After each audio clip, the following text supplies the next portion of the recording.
Hello guys, आज मैं reason of the seven spell builders anime series की episode 14 को यार हिंदी में एक्सप्लेन करने वाला हूँ। तो चलिए अब ज़्यादा बात ना कर वीडियो को स्टार्ट करते हैं। तो एपिसोड की स्टार्टिंग में हमें ऑर्फेनिया को दिखाया जाती है जहाँ पर वो होती है और उसकी पहली दोस्त होती है जो कि स्टूडेंट काउंसिल प्रेसिडेंट का वाइस प्रेसिडेंट होता है। तो ऑर्फेनिया उसे अपनी तकलीफ बता रही होती है कि उसका कोई दोस्त वोस्त नहीं है और ना कोई उसका दोस्त बनना चाहता है। ऐसा उसकी मम्मी ही बोलती है कि उन लोगों की परफ्यूम ही ऐसा ही आसपास भी नहीं आना चाहते, अगर आ गए तो वो उनके कंट्रोल में आ रहते। तभी वाइस स्टूडेंट काउंसिल प्रेसिडेंट बोलती है कि नहीं, ये बात सच नहीं है, देखना कोई ना कोई तो होगा जो आएगा।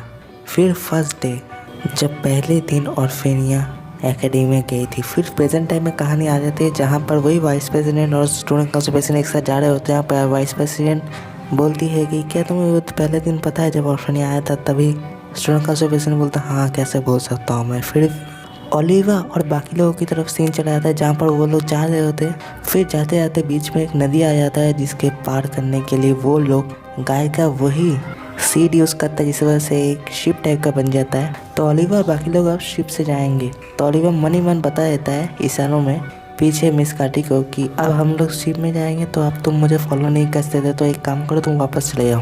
अब मिलीगन जो होती है वो दिखाती है इन सभी को कि पाली के ऊपर चला कैसे जाता है। और तभी मिलीगन बोलती है मुझे लगता है चेला ओलिवा तुम दोनों को ये कम से कम आता होगा। तभी ओलिवा बोलता है हाँ, मैं ये कर शायद सकता हूँ, लेकिन फर्स्ट ईयर के लिए काफ़ी मुश्किल है। अब दूसरी तरफ गाय और केटी नोट्स लिख रहे होते हैं जहाँ पर गाय बोलता है केटी वो लोग 3 दिन हो गए अभी तक वापस नहीं आया। तभी केटी बोलते चिंता मत करो, रोज सही होंगे। तभी गाय बोलता हाँ वो तो सही होंगे, लेकिन ओलिवा की बहुत मेरा चिंता है क्योंकि वो अकेला लड़का है और बाकी सब लड़की है, और ऑर्फेनिया का स्मेल जो है, परफ्यूम जो है, वो किसी भी लड़के को काबू कर सकता है, आउट ऑफ कंट्रोल में डाल सकता है। तभी केटी बोले चिंता मत करो, ऐसा कुछ नहीं होगा। अभी तक प्रेजेंट टाइम में भी ओलिवा थोड़ा थोड़ा अजीब तरीके से बिहेव करने लगता है, मतलब उसे पता चल जाता है कि परफ्यूम अब इफेक्ट करने लगा है, लेकिन वो जैसे तैसे अपने आप को कंट्रोल कर रहा है। तभी मिलीगन बोलते तुम एक काम करो, तुम वो वाला मेडिसिन ले लो, उससे तुम्हें कुछ नहीं होगा। तो ओलिवा फाइनली मेडिसिन ले लेता है। अब पानी में ओलिवा चलने की कोशिश करता है तो ओलिवा सच में पानी में चल जाता है। और तभी सीन बैक स्टोरी में आता है ओलिवा का, जहाँ पर उसको मंको में दिखाया जाता है जहाँ पर वो पानी के ऊपर चल रही होती है और बोलती है कि अगर नूल एक दिन तुम्हें मेरी तरह ऐसा जरूर कर पाऊंगा क्योंकि तुम मेरे बेटे हो। और फिर कहानी प्रेजेंट टाइम में जहाँ ओलिवा भी पानी के ऊपर चल पा रहा होता है। हालांकि जब नाव की बारी आती है नाव गिर जाती है पानी में, लेकिन फिर से ओलिवा नाव को एक साथ लेकर दोनों मिलकर चलते हैं और अब नाव आराम से चल रही होती है। अब ये सब देख के मिलेगा बोले वाह, तुम लोगों का दोस्ती था उसमें काफ़ी बढ़िया है। पहली बार तो नाव गिर गई थी, लेकिन अब ओलिवा के साथ एक साथ चल रही है। शायद एक साथ चलने के लिए वो नहीं गिर रही है। वैसे चेला मुझे लगता है तुम्हें भी एक ट्राई ज़रूर देना चाहिए, और चेला भी ट्राई करती है और वो सभी लोग चल पा रहे होते। फिर फाइनली वो लोग शिप में उठ जाते, उठकर आगे बढ़ने लगते। अब दूसरी तरफ फेक की ओनर चेला की रिलेटिव अपनी अपर क्लासर के साथ एक साथ बैठ कर वहाँ पर आग जला कर कैम्प कर रही होती है और सोच रही होती है कैसे ये नदी को पार किया जाए। तो उन लोगों के पास झाड़ू होता है, लेकिन ज़्यादा देर तक झाड़ू में उड़ने की वजह से ताकत खत्म हो सकता है। इसी वजह से चिल्ला की वो अपर क्लासर बोलती है कि अगर तुम्हें ऐसा लगे कि तुम्हारा ताकत कम हो रहा है तो मुझे तुम्हें अपने कंधों में उठा कर ले जाना पड़ेगा पानी के ऊपर चल के, क्योंकि आफ्टर ऑल मैं तुम्हें तो नुकसान नहीं पहुँचा सकता और तुम्हें कुछ होने भी नहीं दे सकता। फिर वो दोनों भी झाड़ू से उड़कर जाने लगते।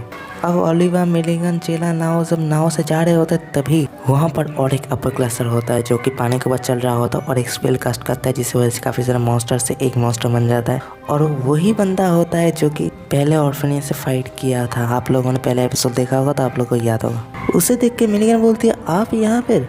तभी वो बोलते हैं अच्छा स्नेक है, तुम भी यहाँ पर आए हो? हाँ चलो फिर हम दोनों में से एक ही आगे जाएगा।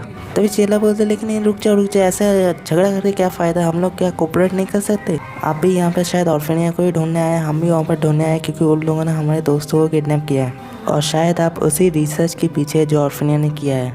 तभी वो बोलता है कि नहीं चला, तुम गलत हो, मैं कोई रिसर्च के पीछे नहीं हूँ, मुझे उससे कोई फ़र्क नहीं पड़ता। और तभी एक मॉन्स्टर पानी से नीचे आके उसकी स्केलेटन के ऊपर हमला कर देता है। असल में ऑर्फेनिया की ही मॉन्स्टर होती है, वो पानी में भी कुछ मॉन्स्टर छोड़ के रखी थी क्योंकि पानी से ना आपको आ जाए।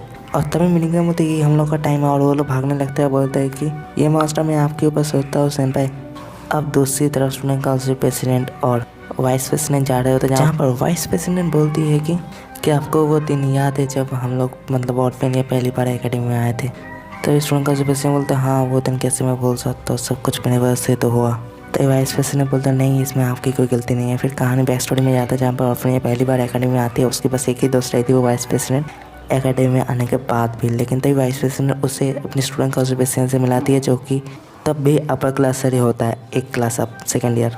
हालांकि वो जैसे ही ऑर्फेनेज के पास आता है उसके ऊपर भी उसका परफ्यूम का इफेक्ट होने लगता है, तो वो हर बार अपने ऊपर ही इफेक्ट स्पेल यूज़ करता है, जिससे वजह से उसे तकलीफ होता है और वो जैसे अपना को डायरेक्शन चेंज कर लेता है। तो ऐसे 2 महीने तक लगातार वो करता रहता है। ऑर्फेनेज से बात करने की कोशिश करता है, लेकिन जैसे ऑर्फेनेज उसी तरफ देखती है तभी उसका परफ्यूम का इफेक्ट होने लगता है उसके ऊपर, और फिर वो अपने ऊपर स्पेल यूज़ करता है, जिसकी वजह से वो चोट पहुँचता है। लेकिन वो तब जैसे अपने आप को कंट्रोल कर लेता है। फिर 2 महीने बाद फाइनली वो ऑर्फेनेज से फेस ऑफ कर पाता है, उससे बात कर पाता है। तभी ऑर्फेनेज बोलता है तुम इतना तकलीफ क्यों कर रहे हो? तभी वो बोलता है कि मैं तुमसे बात करना चाहता था। तभी ऑर्फेनेज बोलती है कि वैसे तुम अगर मेडिसिन ले लेते तो ये काम आराम से हो जाता। तभी वो बोलता है हाँ ये काम आराम से हो जाता, लेकिन मेरा ये तकलीफ तुम्हारे उस तकलीफ के सामने कुछ भी नहीं है, क्योंकि तुम भी इसी वजह से किसी के साथ बात नहीं कर पाते हो। हाँ, फिर उसके साथ ऑर्फेनेज का अच्छा खासा दोस्ती हो जाता है। फिर वो अपने स्टूडेंट काउंसिल मेंबर से ऑर्फेनेज को मिलाता है, जो कि यहाँ पे 2 होता है।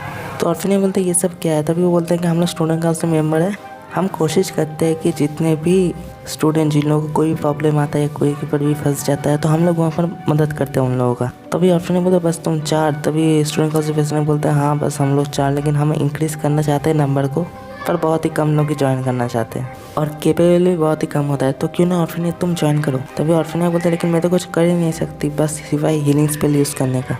तभी स्टूडेंट काउंसिल प्रेसिडेंट बोलता है तुम हीलिंग स्पेल यूज़ कर सकते हो? तभी ऑर्फेनेज बोलते हैं हाँ। तभी स्टूडेंट काउंसिल प्रेसिडेंट एक स्पेल यूज़ करता है, जिसकी वजह से उसके हाथ में हमेशा चोट पहुँचता है, क्योंकि उसका बॉडी उतना ज़्यादा मैजिक पावर हैंडल नहीं कर पा रहा होता है। तभी ऑर्फेनेज अपने हीलिंग स्पेल की वजह से उसके हाथ को ठीक कर देता है। इसी वजह से हम लोग दोस्ती और भी अच्छा हो जाता है और ऑर्फेनेज भी स्टूडेंट काउंसिल प्रेसिडेंट का हिस्सा बन जाते हैं और बाकी स्टूडेंट भी ये जानने लगते हैं और स्टूडेंट काउंसिल प्रेसिडेंट का हिस्सा भी बनना चाहते हैं। तो फिर स्टूडेंट काउंसिल प्रेसिडेंट बोलता है ठीक है आप सब लोग एक साथ आए, एक एक करके मैं इंटरव्यू लूँगा। ऑर्फेनेज क्या तुम मेरी मदद करोगे? तो ऑर्फेनेज हाँ क्यों नहीं। फिर जैसे ही स्टूडेंट काउंसिल प्रेसिडेंट वहाँ चले जाता है और सब लोग चले जाते हैं, तभी कुछ स्टूडेंट मिलकर ऑर्फेनेज को बुली करने लगते हैं और बोलते हैं तुम हमेशा और स्टूडेंट काउंसिल प्रेसिडेंट के साथ रहते हो, उसके राइट हैंड कैसे बन गए? तुम शायद अपने परफ्यूम की वजह से उसे अट्रैक्ट कर रही है, वैसा कुछ। तुम बस एक बेवकूफ़ गधी की लड़की हो, बस एक टॉय हो। और ये सब ऊपर नीचे की बातें हो रहे होते हैं यार, आप लोग समझ सकते हैं, मैं ज़्यादा कुछ ये ट्रांसलेट नहीं करूँगा।